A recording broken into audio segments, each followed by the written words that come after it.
Hi there, my name is Henry Tenby. I'm the author of the Aircraft Display Model Collector, Investor, and Appraisal Guide, and I'd like to welcome you to this edition of Model Moment, where we talk about all things related to the collecting of classic, vintage airline travel agent display models. Let's get on with the show. And by the way, in the upper right-hand corner is a link to this book in case you're interested.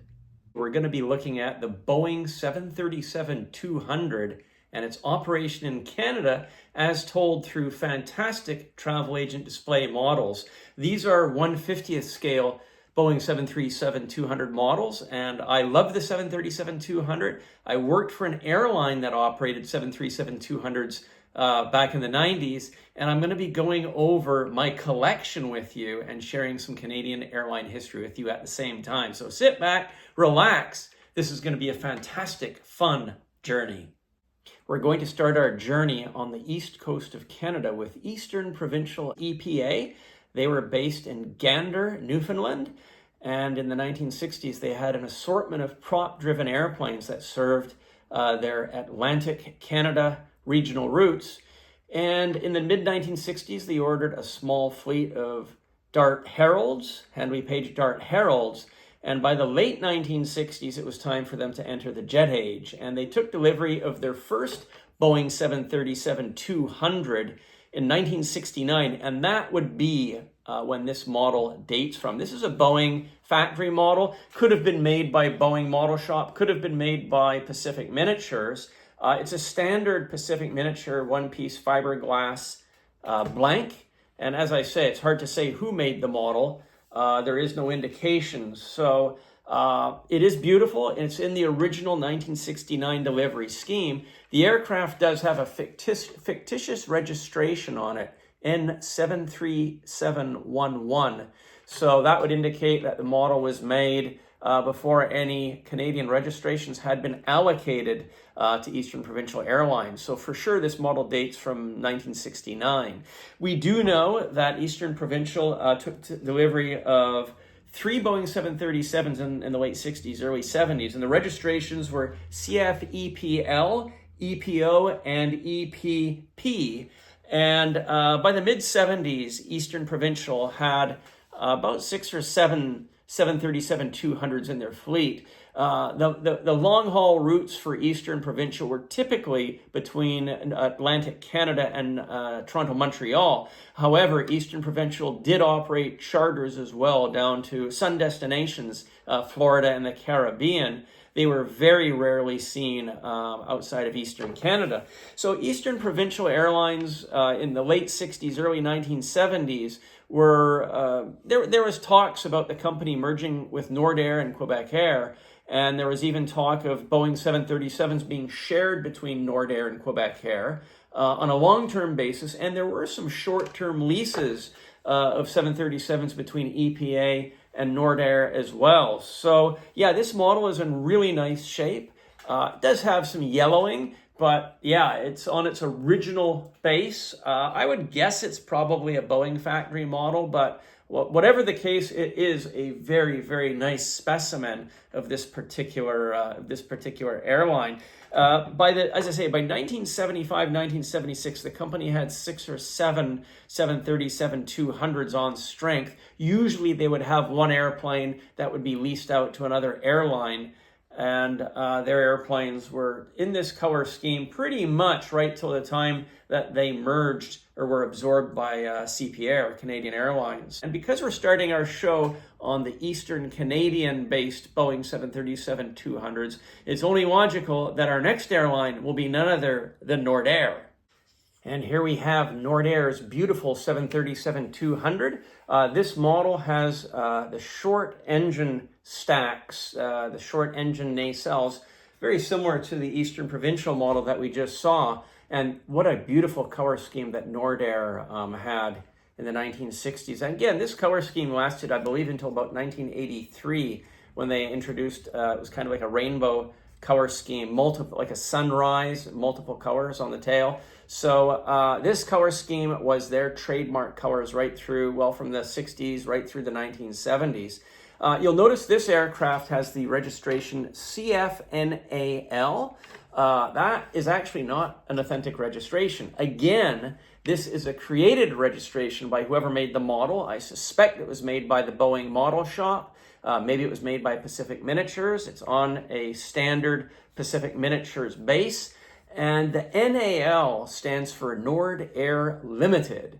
So they didn't put a real aircraft registration on this particular Boeing. What we do know is that Nord Air took delivery of their very first 737-200. It was a 242C model. They took delivery of that in 1968. And by the early 1970s, they had about 3 or 4 Boeing 737-200s in service. And by the mid-1970s, they would have had, I guess, about half a dozen. So their first Boeing 737 was NAB. It was followed by NAH in 1969. NAQ followed in 1970.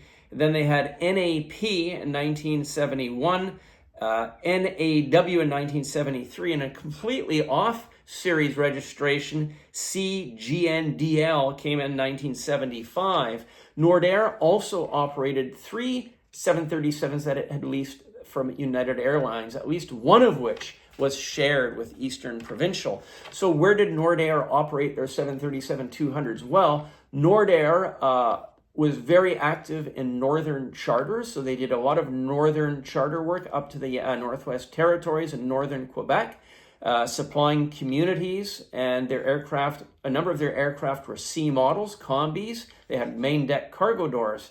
They also did charters from eastern Canada down to the southern Florida and Caribbean region in the winter months.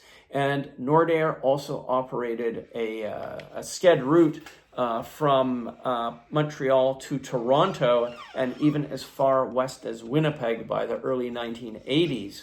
Nord Air, like Eastern Provincial, was acquired by CP Air, Canadian Airlines or Pacific Western, that conglomeration, and the airline ceased to exist in, I believe, 1986. So yeah, this is a very nice one-piece fiberglass model, absolutely stunning model, and what a fabulous color scheme this is.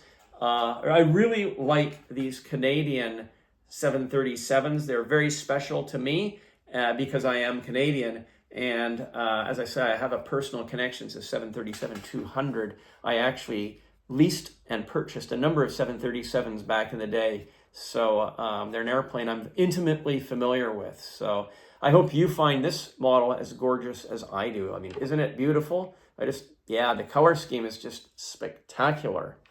And I've seen these with my own eyes in Toronto and in Winnipeg and down in Fort Lauderdale when I used to go on slide photography trips down to Florida when I was a university student in the mid-1980s. So yeah, what an absolutely fabulous scheme this Nord Air Boeing 737-200 presents for us. Now, I should point out that Pacific Miniatures, Boeing, they modified these models, I guess, sometime in the 1970s, and they extended the engine nacelle back to the modern version of the JT8 D9 engine, and I'll show that to you shortly.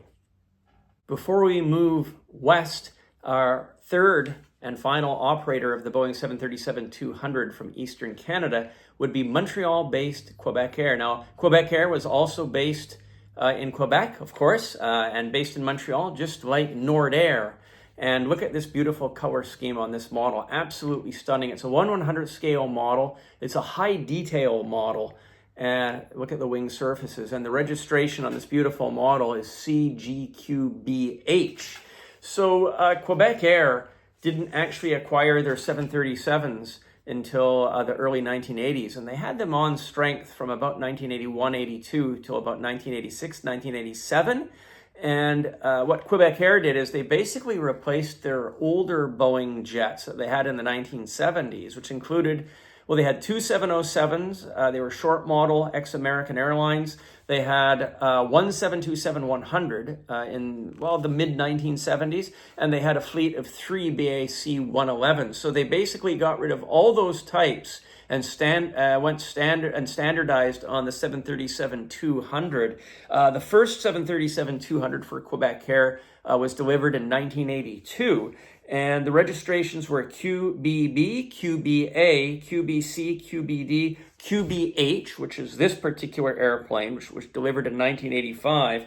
They had QBQ, QBS, and QBT. So I think it's a total of 7 airplanes that were in service basically between 1981-82 and 1986-87 when the company was acquired by CP Air, PWA, etc. But this color scheme was introduced at the time that basically the 111s were being phased out and these were being acquired. They did paint some of the BAC 111s in this color scheme, but it is absolutely a lovely, fabulous, beautiful color scheme. So yeah, this is CGQBH. It's on a Boeing stand.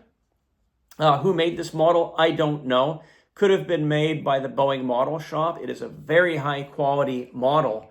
So somebody put a lot of time and effort into this model. It is a near unique model. I've never seen one prior to this one. So what a beautiful piece of Canadiana this model is. So CGQBH was delivered in April of 1985, and it was only in service until October of 86 when it was basically absorbed into Canadian Airlines International.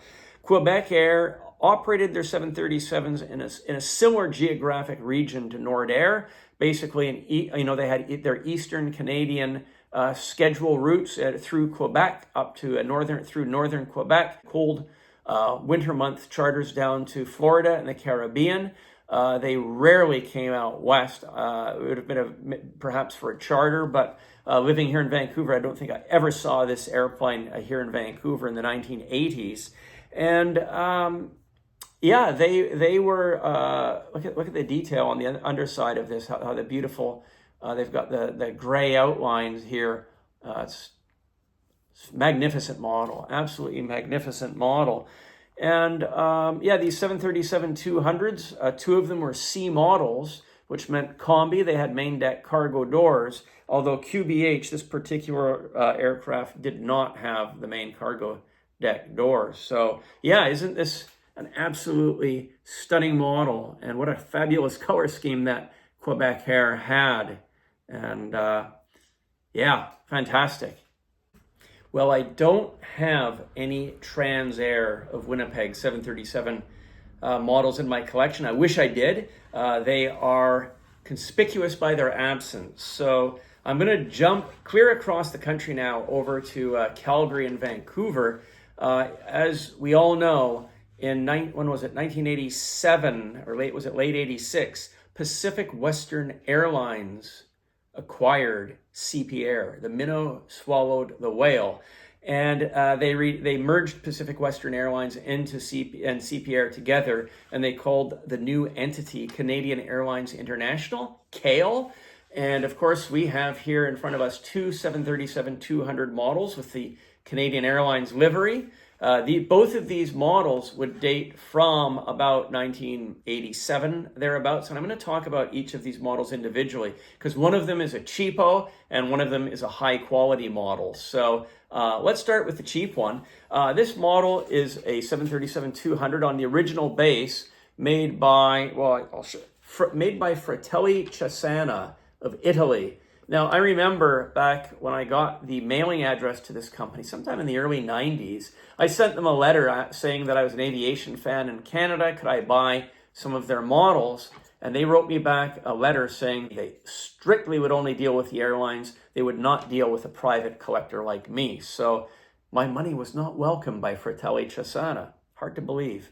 So it is what it is. Fratelli Cesana made the Canadian Airlines 737, and I've also seen the DC-10 and the 767. But as you can see, the model is it's made of plastic. The shape isn't too bad. It is injected plastic, and the model, their plastic does yellow. There is no way that I know of, because this is at a chemical level. You can't polish that out. It is a chemical discoloration. It's even in the gray wings. So has nothing to do with any clear coat. It is just the aging of the plastic. So it is what it is. But yeah, there's the Fratelli Cesena branding right here as well. It's stamped into the model. I'm not sure if you can see that, but I do like these Fratelli Cesena models. They are quite nice, and they're not too common actually. I don't see too many of these models, and I put a good value on them because I just like their rarity, and I like the fact that they are travel agent models. They're not consumer models. So on a more professional level, Canadian Airlines also ordered the 737-200 from Pacific Miniatures in California. And I'll just take this model off the stand, and you can see where my finger is. It does say Pacific Miniatures. It says Pacific Miniatures, Commerce, California. Commerce, California, Pacific Miniatures. So this is a one-piece, very solid. I'm not sure if it's resin or fiberglass, but there are no strange, wonky lines on it. It's not like it's got saggy wings that need to be corrected. The shape is actually quite nice. It's a properly painted model and decaled model. And as I say, obviously, the shape is better than the Fratelli Cesena, but of course the price point was different as well. But it's always interesting when you have the same model or the same aircraft type represented by two different model companies, one a low-cost company, one a high-cost company, and you can compare and contrast. This is quite a rare model, the Canadian Airlines CPR, or Canadian Airlines 37, KALE. I may have had one more in my collection. They're not very common. And as a Canadian, it's a model that I cherish, I'm happy to own. And growing up here in Vancouver, back in the mid to late 80s, when I was a very active slide photographer, I would take loads and loads and loads of Kodachrome slides of these Canadian Airlines 37s back in the day. So it's an airplane that's near and dear to my heart. And I just have, very, very vivid memories of seeing these airplanes all the time here at my hometown airport. Of course, they were very prevalent in Calgary and even in Yellowknife, where I worked in the early to mid 1990s. Canadian North brought their 37s in the same color scheme, except with Canadian North titles. So Canadian North was wholly owned by Canadian Airlines up until, I guess it would have been the late 90s, when it was sold off to a First Nations investment corporation. So yeah, there you go. Hope you like these Canadian 37s. And we'll now move on to our next airline customer representing the famous Boeing 737-200 in Canadian skies.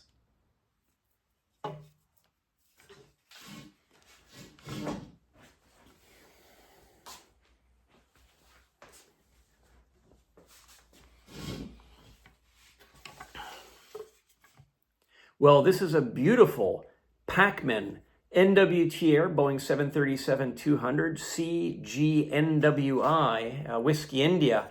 So yes, I worked for NWT and I'm the guy who ordered these 737 models from Packman.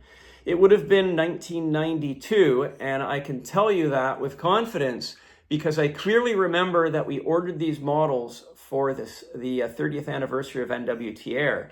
Bob Engel, an American expat, founded NWT in 1962 in Yellowknife, and he grew the company with various airplanes through the decades, including 737s, but he started off with Beech 18, DC-3s, DC-6, and then Electras.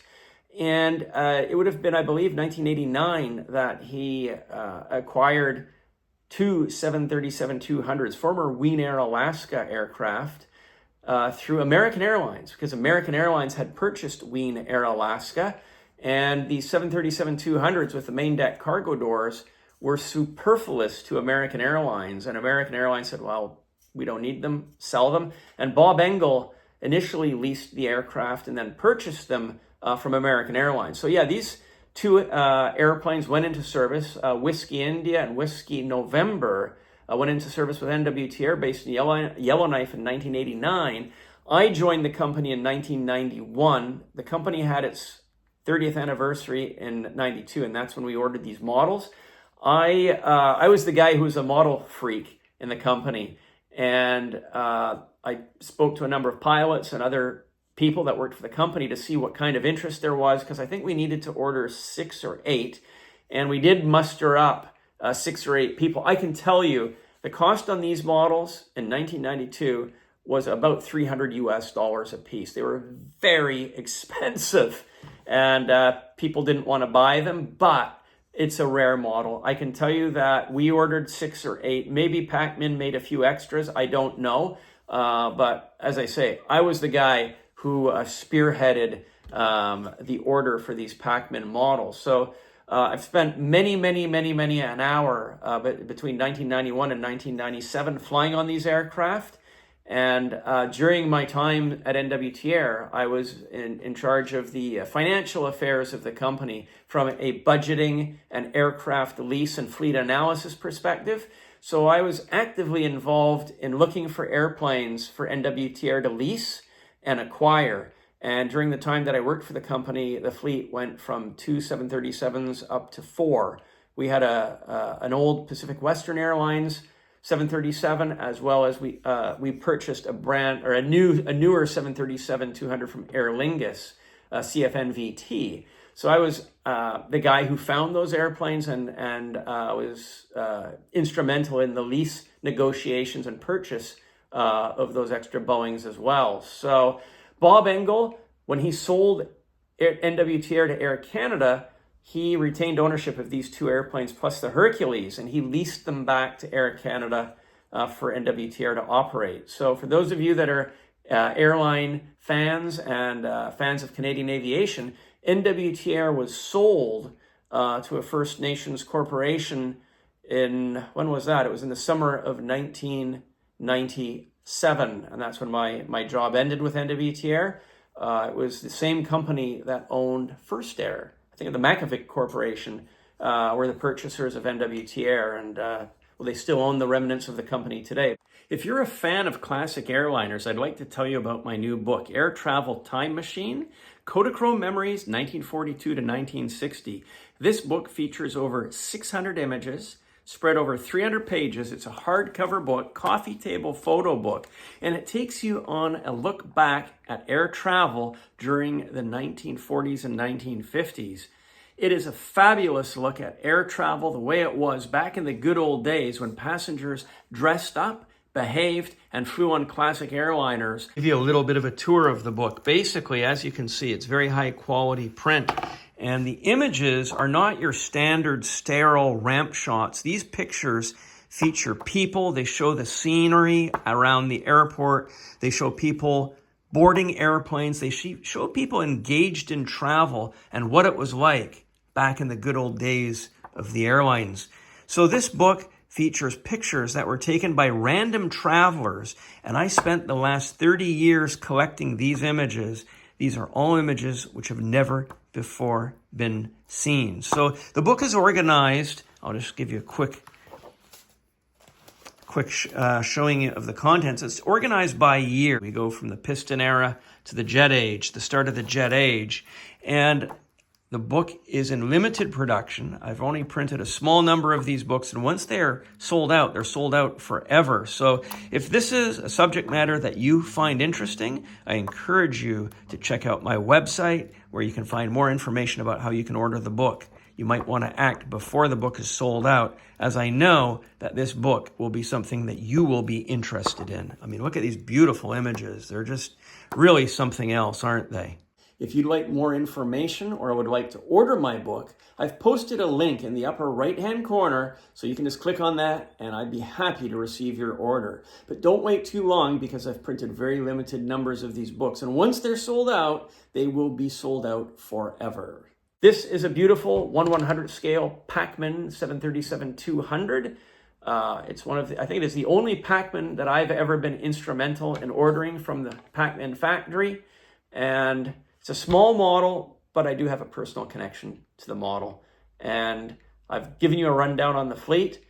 We had a total of 4 737s at one time. And yeah, beautiful. I love the color scheme. It's got the Air Canada Liaison, Air Canada connector colors from the late 1980s. And we changed the color scheme to the white scheme in 1995. So these airplanes were painted white, solid white with, the dark green tail and the maple leaf. That would have been 95. So there you have it. And as you can see, the cargo door is very clearly marked off there. And these were variable position combis. So the bulkheads could move at different locations. So you could have 72 and 2, 60 and 1, etc., all the way down to, I think, 4 and 28 positions. So, 4 positions and 28 passengers. No, it was 4 positions and 32 passengers. 72 and 2. That's right. Fascinating. I really like this model, and it means a lot to me. I hope you enjoyed the 737-200 with NWTR. Let's move on to our next airline now.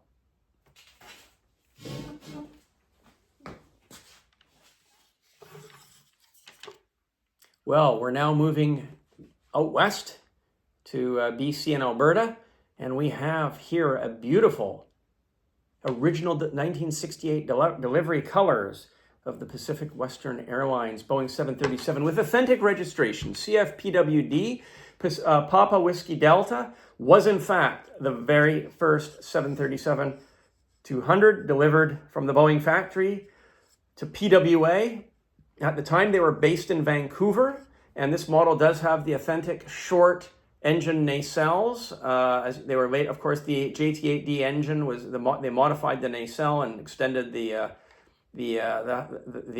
nacelle backwards for sound suppression. But this is entirely accurate. This model is in essentially mint condition. Would have been made by, well, either the Boeing Model Shop or Pacific Miniatures for Boeing's presentation to the airline. And CFPWD was, as I say, PW's first 737. It was a delivery in 1968. It's a 275 basic model, so it was non-advanced. And PWD was followed in 1969 by PWE and PWM. And then in 1970, PWC, and that was the airplane that crashed at Cranbrook, and then PWB in 1973. They also took airplanes in 1972, and quite a number of Boeings followed in the mid-1970s. And I should point out that sister ship to this, PWE, was a 737-200 basic that I leased from Polaris Aircraft Leasing of San Francisco when I worked at NWTR. And I leased that airplane for NWTR in 1992, and we leased that airplane as our third aircraft. We gave it a FIN number 663, and it stayed with us, well, for several years, well into the mid-1990s. And then it actually was leased, believe it or not, to WestJet when they first started operations, and it was one of their first airplanes as well. But I remember when we handed that airplane back to Polaris, they offered us to buy it for about $250,000. And myself and a couple of other employees thought, oh, maybe we should buy the airplane and get into the leasing business. Myself, the director of maintenance, and one of our pilots. And yeah, we talked about it. It wasn't a lot of money. It was $250K.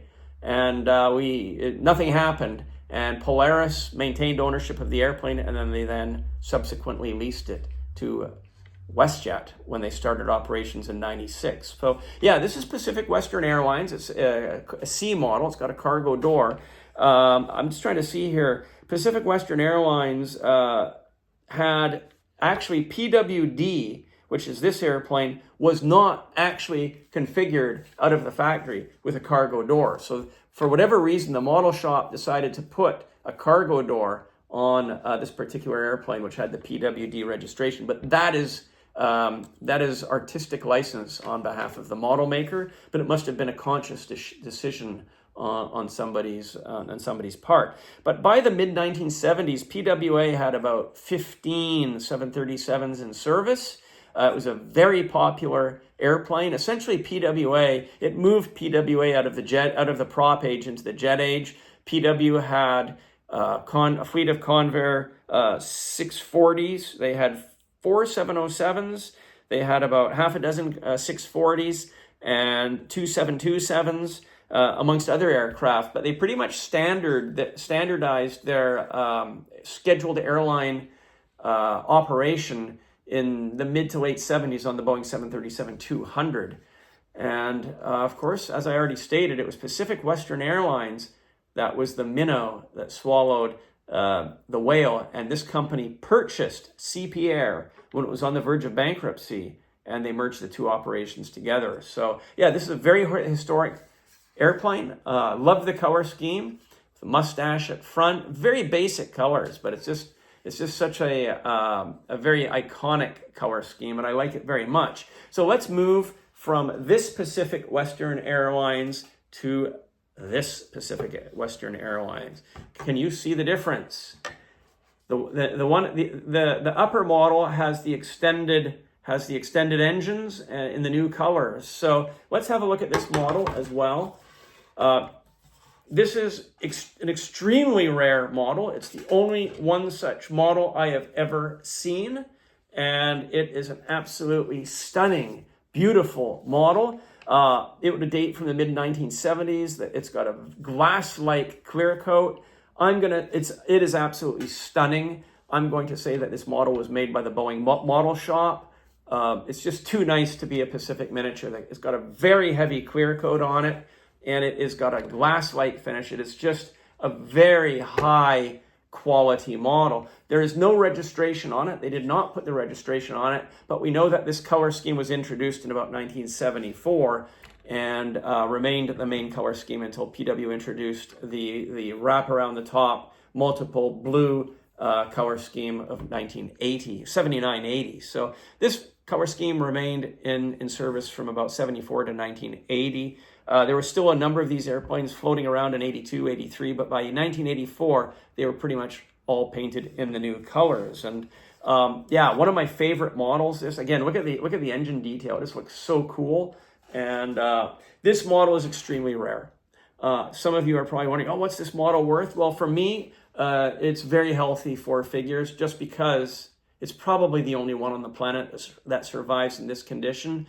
You might find some in battered condition, which maybe you could pick up for $300-400, but that is not this model. This model is, as I say, it's one of a kind, and for me, this is a healthy four-figure model because of its condition and its rarity. So it's probably the only one on planet Earth in this condition. And again, as a Canadian, as a big fan of the 737-200, it has a very special place in my collection, and it would take a lot for me to be relieved of this model. So absolutely stunning piece. I love it, and I remember these aircraft very, very clearly when they were in service.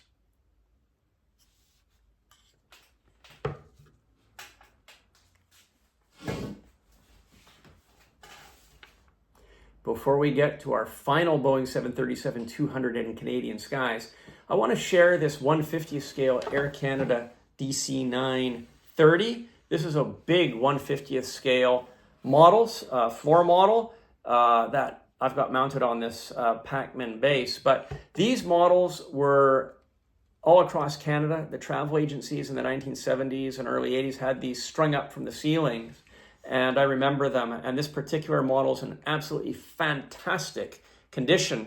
The reason why I'm showing it here on this particular video is because Air Canada was pretty much the only major jet airline in Canada that did not operate the 737-200.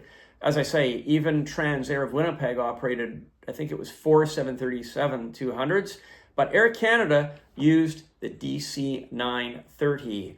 And Baby 9s as well.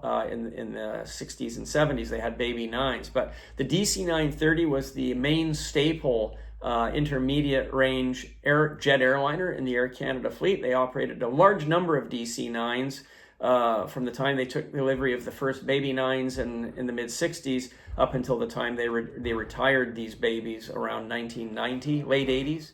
This brings us to our very last Boeing 737-200. Another one of my favorites. This is a 150th scale 737-200 in CP Air colors of Vancouver, British Columbia, Canada. It has the fictitious registration CF-CPO, and CF-CPO was actually the registration of a stretch DC-8. So I don't know how or why the model maker or the airline agreed to put CF-CPO on this particular Boeing, but they did. What I can tell you is this is probably a very early 737 model. 5 737-200s in 1968. And those were registration numbers CF-CPB, CPC, DE, CPU as well. And then 1969 CPV and CPZ followed. So those were the first handful of 737s that were delivered to CP Air in the late 1960s. This beautiful orange and red color scheme came with the introduction of service for the 737-200 fleet. So as we all know, that CP Air went on to order and take delivery of a large number of these airplanes through the 1970s and 1980s.